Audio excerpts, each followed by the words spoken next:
It's the very first official act of this event that happens every 4 years. Runners cross thousands of kilometers in a relay race to hand over this crucial part of sports history. This is the Olympic torch. Most of us know the story of ancient Greece and the Olympiads, but what about the torch itself? Its history is not as ancient as you might think. Welcome to Further Records, the podcast where you can stay one step ahead with your English practice. I'm your host, Forrest. We've all seen illustrations of ancient torches carrying the symbolic flame of the Olympics. It's one of the oldest images we see from the second we learn about the Olympiads. Surely, this event has been in place from the very first games, right? Well, you're in for a surprise, because I sure was. The Olympic flame was first used in the 1936 Olympics in Berlin. Let me say that again. 1936 in Berlin. Ring a bell? Alright. This episode will not be about Nazi Germany, but we need to know about the context, okay? The Olympic flame was the idea of architect Jan Wils, who constructed the stadium for the 1936 Games. Hitler, yes, he was very fond of the ancient Greek gods and culture, and wished to use them to his own benefit. Alright, that's enough World War II history. The nice meaning of the Olympic torch is that it's a link to ancient Greece where the original games were held.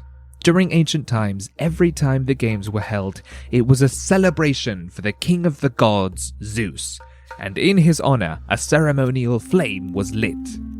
The goddess of the hearth, Hestia, was the one who kept the flames secure, and so, thanks to her, the flame continues to burn throughout the entire Olympic Games. Taking the flame from Olympia to wherever the competitions are being held is also a symbolic heritage of the legacy of the original athletes and ceremonies, which continue to this very day. Throughout history, not everyone has been pleased with the symbol of the flame's original story. Like Barry Larkin, an Australian man who pranked the Olympic flame relay in 1956. He and his college friends considered the ceremony to be far too sacred, considering its ties to... well, you already know. So they had an idea. They grabbed a wooden chair leg, an aluminium fruit can, and a pair of underwear. Behold, the Olympic underwear torch. They lit it on fire with kerosene, and Barry began his run. Crossing the streets of Sydney, surrounded by a cheering crowd, he proudly presented the torch to the mayor of the city, who took it and celebrated with him, until somebody whispered in his ear, "That's not the torch, sir." The prankster was nowhere to be found, and only revealed his identity many years later. Nowadays, the ceremony usually goes without a hitch. The first runner begins the journey from Olympia in Greece, where the torch is lit by the rays of the sun. Transportation continues across the several different countries until it reaches its destination. Normally, the torch is carried by marathon runners, but it's travelled on the London Underground, by supersonic aeroplane, and by laser on different occasions. When the torch arrives, it lights the Olympic cauldron, and the games begin!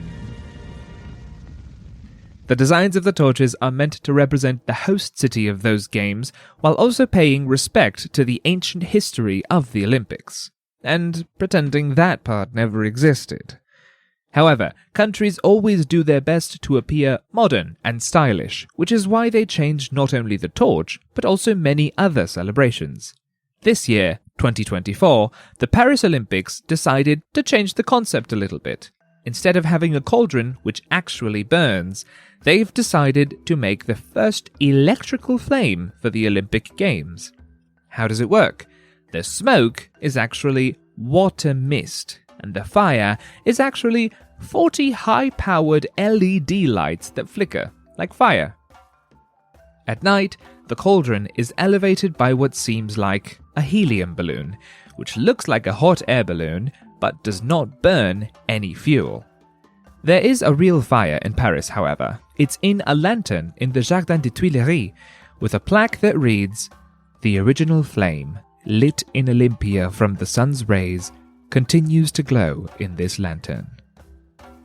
It just goes to show that no matter how much revolution we make, no matter what the purpose may be for the message, the flame of the original competition continues to grow, both in the lantern and in the hearts of the athletes.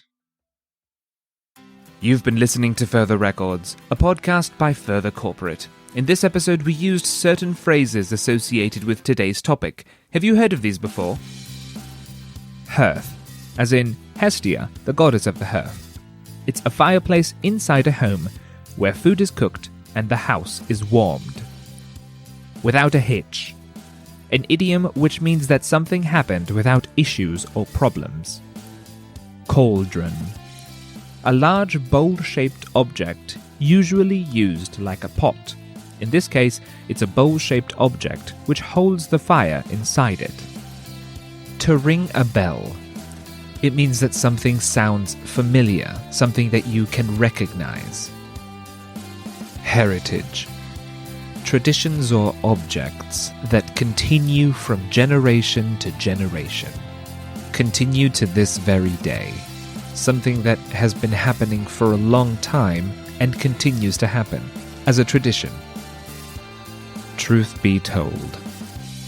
This phrase is used when you want to say a simple truth.